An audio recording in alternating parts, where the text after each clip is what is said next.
அதுக்கான first myth என்னன்னா வந்து சன் எமிட் பண்றதுல ஸ்ட்ராங்கஸ்ட் கலர் எல்லோ அப்படின்ற ஒரு மித் இருக்கு. அது சன் எமிட் பண்றது சன்னை பார்த்தா எல்லோவா தெரியுது. ஸோ அப்போ சன் எமிட் பண்றதுல ஸ்ட்ராங்கஸ்ட் கலர் எல்லோ அப்படின்னு தானே நிறைய பேர் நினைச்சிருக்கீங்க. பட் ஆனால் சன் எமிட் பண்றதுல ஸ்ட்ராங்கஸ்ட் கலர் எல்லோ கிடையாது. சன் எமிட் பண்றதுல ஸ்ட்ராங்கஸ்ட் கலர் கிரீன். கிரீனா?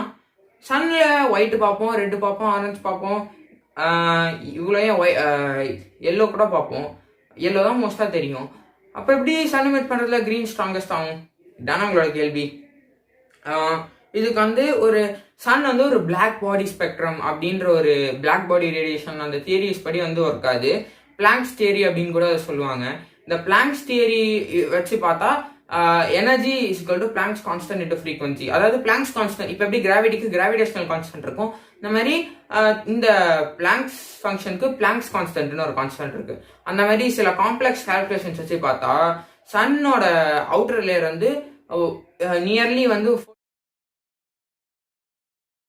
இருக்கும். கரெக்டா? அப்படிப்பட்ட ஒரு ஹையான ஒரு ஃபாரன்ஹீட்ல இருக்க ஒரு லேயர் வந்து மோஸ்டா 500 நானோமீட்டர் அப்படின்ற ஒரு வேவ் லென்த்தை தான் வந்து மோஸ்டா ரிலீஸ் பண்ணும். இந்த 500 நானோமீட்டர் வந்து very very close to blue green. அதாவது வந்து ப்ளூக்கும் கிரீனுக்கும் நடுவில் உள்ள ஒரு வேவ் லென்த். சரி, இப்போ வந்து இந்த ப்ளூ கிரீனுக்கும் விப்ஜிஆரே எடுத்துக்கோங்களேன், பிஐபிஜி பிஜி. ஸோ ப்ளூ அண்ட் கிரீனுக்கு நடுவில் இருக்கிறது தான் வந்து இந்த 500 நானோமீட்டர் அப்படின்ற ஒரு வேவ் லென்த். இந்த 500 நானோமீட்டர் வந்து உங்களுக்கு ப்ளூ வந்து ரொம்பவே கம்மி வேவ் லென்த் அப்படின்றதுனால வந்து மோஸ்டா ஸ்கேட்டர் ஆயிரும். ஸோ கிரீன் தான் மோஸ்டா கிரீன் அப்படின்றது தான் வந்து ஒரு strongest colour emitted by sun. So வந்து yellow strongest colour emitted by சன்ன்றது டோட்டலாக ஒரு பஸ்டட் மெத். நாம பார்க்க போற ரெண்டாவது மெத் என்னன்னா வந்து நம்மளுக்கு வெறும் 5 சென்சஸ் தான் இருக்கு.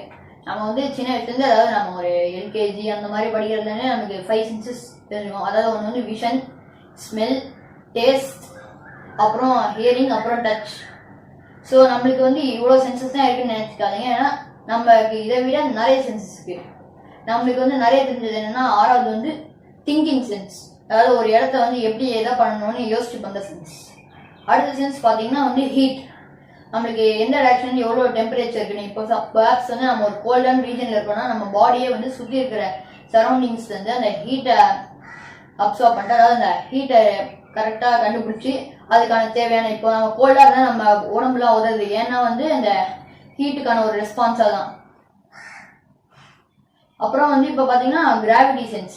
நம்மளுக்கு வந்து நம்ம எந்த டைரக்ஷன், நம்ம தலைகீழாக நின்னாலோ அப்படி இல்லைன்னா நம்ம சைட்லேருந்து நின்னாலோ எப்படி நின்னாலும் நம்மளுக்கு எந்த டைரக்ஷன் கீழேன்னு நல்லாவே தெரியும். ஏன்னா நம்ம பாடியில கிராவிட்டியை சென்ஸ் பண்ற அந்த சக்தி இருக்கு. ஸோ இது மட்டும் இல்லாமல் பார்த்தீங்கன்னா டோட்டலாக ஒரு 21 சென்சஸ் இருக்குங்கிறாங்க. 21 சென்சஸா? இதெல்லாம் என்னென்னு எனக்கு கீழே கேட்காதீங்க. ஏன்னா எல்லாமே எனக்கு தெரியாது. எனக்கு தெரிஞ்ச ஏதோ சில தான் சொன்னேன். லைட் வந்து எல்லா மீடியம்லயும் ஃபாஸ்டஸ்ட் அப்படின்னு ஒரு மித் இருக்கு. லைட் வந்து எல்லா மீடியம்லயும் ஃபாஸ்டஸ்ட் கிடையாது அப்படின்றது தான் உண்மை. லைட்டோட ஸ்பீட் என்னன்னா 3 lakh kmph அப்படின்னு நீங்க வந்து அப்படின்னா 3 × 10⁸ மீட்டர்/செகண்ட் அப்படின்னு நீங்க வைட் ஸ்ப்ரெடா கேள்விப்பட்டிருப்பீங்க. கரெக்டா? பட் ஆனா வந்து அதுவுமே ஒரு அப்ராக்சிமேட் வேல்யூ தான். லைட்டோட எக்ஸாக்ட் ஸ்பீட் என்னன்னா 299,792,458 மீட்டர்/செகண்ட். இதுதான் வந்து லைட்டோட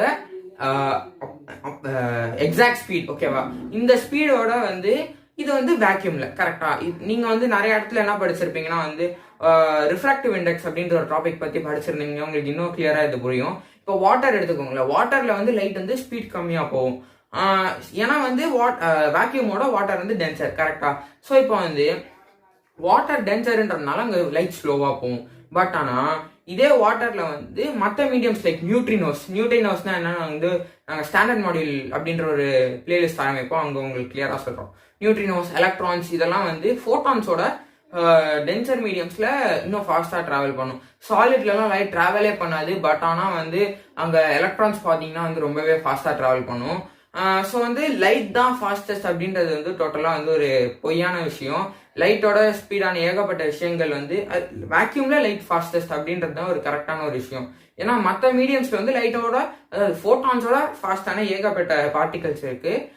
ஸோ வந்து லைட் வந்து ஃபாஸ்டஸ்ட் இன் ஆல் மீடியம்ஸ் அப்படின்றது வந்து ஒரு பஸ்டட் மித். ஸோ நம்ம பார்க்க போற 4வது மித் என்னன்னா வந்து எர்த் ஃபார்ம்ஸ் இருக்குல்ல, அதாவது இந்த மண்புழு. ஸோ இந்த மண்புழுலாம் பார்த்தீங்கன்னா அதை 2 பீஸாக வெட்டிட்டா 2 பீஸும் வந்து 2 மண்புழாக வளர்ந்துரும்னு. இது பார்த்தீங்கன்னா வந்து இது கம்ப்ளீட்லி ட்ரூ கிடையாது. இப்போ பார்த்தீங்கன்னா இந்த எர்த்வார்ம் வந்து இந்த பிளனேரியா மாதிரி அதுக்கிட்ட பிளனேரியாங்கிறது ஒன்றும் இல்லை, அது வந்து அது அந்த ஆர்கானிசம் வந்து பார்க்க ஒரு அட்டைப்பூச்சி மாதிரி இருக்கும். அதுக்கு வந்து ரீஜெனரேட்டிவ் செல்ஸ் இருக்கும். இப்போ நீங்கள் அதை 3 பீஸாக கட் பண்ணிட்டீங்கன்னா அது 3 தனி பிளனேரியாவாக வளர்ந்துடும். ஆனால் எர்த்வார்ம் பார்த்தீங்கன்னா அந்த மாதிரி கிடையாது. எர்த்வார்ம் நீங்கள் 2 பீஸாக வெட்டினீங்கன்னா அதோட தலை எந்த பார்ட்டில் இருக்கோ அந்த பார்ட் மட்டும் தான் ஃபுல்லாக வந்துடும். மீதி இருக்கிற வால் வந்து அப்படியே வந்து டீகே போயிடும். ஸோ எர்த்வார்ம் வந்து 2 பீஸாக வெட்டினா 2 எர்த்வார்மாக வராது, ஒரு எர்த்வார்மாக தான் வரும். இந்த மாதிரி மித்தை நம்பி கன்ஃபியூஸ் ஆகிடாதீங்க. So myth busted. உங்களுக்கான 5th மித் என்னன்னா வந்து ஐஸ்கிரீம்ஸ்லாம் சாப்பிட்டா வந்து கோல்டு வரும் அப்படின்ற ஒரு மித் இருக்கு. கரெக்டா? ஓகே, சரி. இப்போ நம்ம லாஜிக்கலாக ஒரு விஷயம் யோசிச்சு பார்ப்போம். நம்ம கோல்டு சாப்பிட்டா நம்மளுக்கு கோல்டு வருமா? அதாவது கோல்டான ஃபுட் சாப்பிட்டா நம்மளுக்கு கோல்டு வருமா அப்படின்னு நிறைய பேர் நினச்சிட்டு இருக்கீங்க. கோல்டு எதாவது காசு ஆகுது? வைரஸஸ் அண்ட் பாக்டீரியாஸ்னால, மோஸ்ட்டாக வைரஸஸ். ஓகே, இப்போ வைரஸஸ்னால காசு ஆகுதுன்னு வச்சுக்கோங்களேன். அப்போ ப்ராப்பராக வந்து நம்ம குக் பண்ணாத ஃபுட்ஸ், ஐ மீன் ஒரு இதுக்கு சொல்கிறேன். உங்களுக்கு வந்து நீங்கள் உண்மையிலேயே வந்து ஒரு கரெக்டான ஒரு ஹைஜீனிக்கான வந்து ஒரு கோல்டு ஃபுட் சாப்பிட்டீங்கன்னா அது உங்களுக்கு ஒரு விஷயமே இல்லை.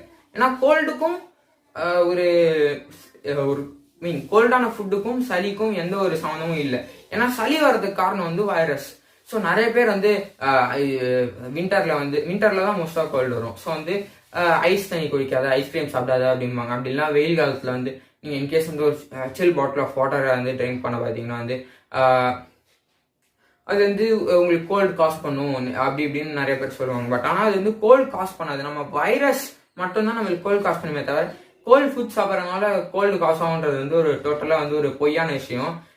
மேபி அதுலேருந்து அதாவது மாலிகூல்ஸ் வந்து டக்குன்னு செல்றாடுறதுனால நம்மளுக்கு வந்து மேபி அது வந்து ஒரு கெட்டதாக இருக்கலாம். பட் ஆனால் அதில் கோல்டு காஸ் ஆகுன்றது வந்து டோட்டலாக வந்து ஒரு பஸ்டட் மித். பார்க்க போற 6th அண்ட் லாஸ்ட் மித் என்னன்னா வந்து வேக்சின்ஸ்லாம் வந்து நல்லது இல்லை. இப்போ வேக்சின்ஸ் போட்டால் ஆட்டிசம் வருது அப்படி இப்படின்னு நீங்கள் வந்து சம்டைம்ஸ் சில ஆர்டிகலில் படிச்சிருக்கலாம். பட் ஆனால் அது ஆக்சுவலி பார்த்தீங்கன்னா முன்னாடி என்னாச்சுன்னா இந்த வேக்சின்ஸ் வந்து ஃபர்ஸ்ட் ரொம்ப ஃபேமஸ் ஆனப்போ நிறைய கம்பெனிஸ்க்கு வந்து இந்த மாதிரி நிறைய லாஸ்லாம் ஆச்சு. ஸோ அதனால வந்து என்ன பண்ணாங்கன்னா வந்து இந்த வேக்சின்ஸ் எப்படியாவது தடுத்தாகணும்னு சொல்லிட்டு இந்த வேக்சின்ஸ்ல போட்டால் ஆட்டிசம் வரும் அந்த மாதிரி வந்து நிறைய ரூமர்ஸ் ஸ்ப்ரெட் பண்ணாங்க. அப்புறம் வந்து ரொம்ப வருஷமா இன்னும் அப்படியே இந்த சொசைட்டிலே இருந்துட்டு இருக்கு.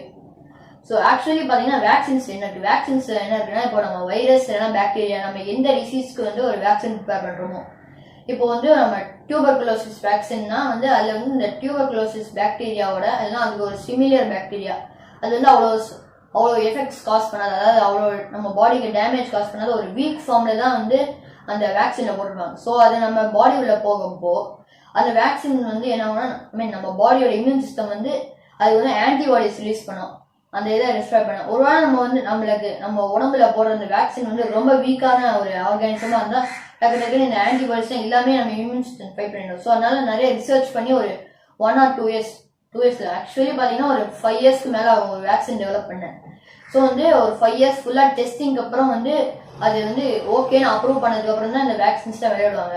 இந்த வேக்சின்ஸ்லாம் வந்து ஆட்டிசம் காஸ் பண்ணும், இல்லைன்னா வந்து நம்மளுக்கு வேற ஏதோ ஒரு டிசீஸ் வந்துடும்ங்கிறது ஒரு கம்ப்ளீட்லி ஃபேக்.